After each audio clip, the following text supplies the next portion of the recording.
Agora, o que chamou a atenção, e que é o título da live, é justamente a notícia de que a Universidade de Harvard, né, o braço de negócios de investimento de Harvard, teria ajustado a sua estratégia de investimento para ativos digitais.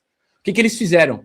Eles reduziram a posição deles no ETF de Bitcoin em aproximadamente 72 milhões de dólares para realocar esse capital em Ether. O fundo patrimonial da universidade, que é avaliado em 57 bilhões de dólares, ok? Não é pouco dinheiro, reduziu então a participação no IBIT da BlackRock durante o último trimestre do ano passado. Simultaneamente, eles iniciaram uma posição de 86 milhões de dólares no iShares Ethereum Trust, que é o ETF de Ether da BlackRock, ok? Então eles reduziram uma exposição de 72 milhões em Bitcoin e montaram uma posição de 86 milhões em Ether via produto criado pela BlackRock. O que isso aqui significa? Vocês conseguem supor o que isso significa? Eu tenho as minhas teorias, ok? E significa então, João, que o Ether é melhor do que o Bitcoin e o Bitcoin não presta? Não tem nada a ver uma coisa com a outra. Significa que Harvard espera que o Ether vá andar mais do que o Bitcoin? Pode até ser, mas eu diria que esse não é o principal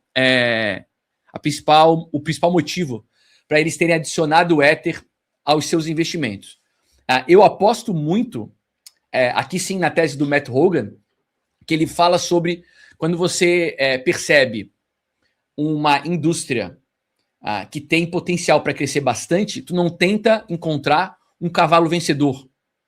Tu aposta na indústria como um todo. Qual que é o depara, como diz a Sofia? Qual que é o depara que ele gosta de fazer? Com a época das .com, com a época do surgimento da internet.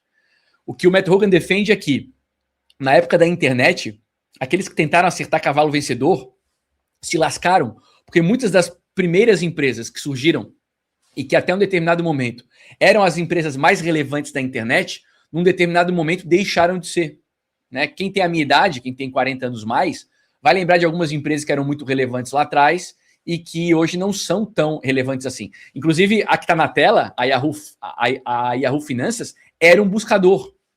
Vocês lembram disso? O Yahoo Finanças, o Yahoo era um buscador. Continua sendo um buscador? Continua sendo um buscador, mas perdeu muito espaço para o Google. Se reinventou, continua relevante, mas a gente teve outros buscadores antes que hoje praticamente não existem mais. No Brasil tinha o KD, vocês lembram do KD? Ou seja, o que eu acho que está acontecendo aqui com os responsáveis pelos investimentos de Harvard é o seguinte: eles estão olhando para a indústria blockchain como um todo, entendem como uma indústria promissora e não estão tentando acertar o cavalo vencedor, né? Então, ou seja, faz sentido ter investimento em Bitcoin? Sem dúvida nenhuma. Agora, só em Bitcoin? O que acontece, por exemplo, com a principal blockchain de contratos inteligentes? Será que não faria sentido eu apostar na principal blockchain de contratos inteligentes?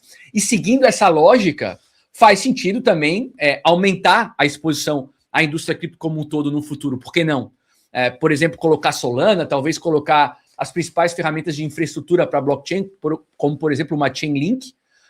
Afinal, trazer dados off-chain para a blockchain é uma funcionalidade super importante para a correta execução de contratos inteligentes. Se o maior player dentro dessa atividade é a Chainlink e Harvard quer apostar na indústria blockchain como um todo, não quer tentar acertar o cavalo vencedor, faria sentido adicionar, por exemplo, Link ao seu portfólio, eventualmente Solana, porque Solana é outra blockchain de contratos inteligentes. Mas é só meme coin. Mas tudo bem, mas os caras já sabem que isso é um problema, que isso não é sustentável e estão trabalhando para mudar isso. Ou seja, não pode ser que, num determinado momento, Solana se sobreponha a Ethereum. Eu não acredito mais. Pode. Eu não posso colocar todo o meu dinheiro no que eu acredito que vai acontecer. Eu tenho que colocar o meu dinheiro nas principais possibilidades, né? No que pode acontecer, inclusive na contramão do que eu acho que vai acontecer. Então, na minha opinião, o que está acontecendo aqui não é uma desistência de Harvard pelo Bitcoin, mas uma percepção de que é mais inteligente apostar na indústria blockchain como um todo. E aí, a diminuição na posição por Bitcoin foi mais ou menos 20% de diminuição na posição por Bitcoin e adicionar essa posição e ainda mais dinheiro em Ether como a principal blockchain de contratos inteligentes. Então, por que Harvard trocou parte dos seus bitcoins por Ether? Na minha opinião, por conta da estratégia de não tentar acertar o que dentro de blockchain dará certo, mas por conta da convicção de que blockchain veio para ficar, não é só uma modinha e faz parte do futuro financeiro. Tá? Então, na minha opinião, é por isso que Harvard resolveu rotacionar um pouco do que ela tinha investido em Bitcoin e mais um pouco de grana para Ether.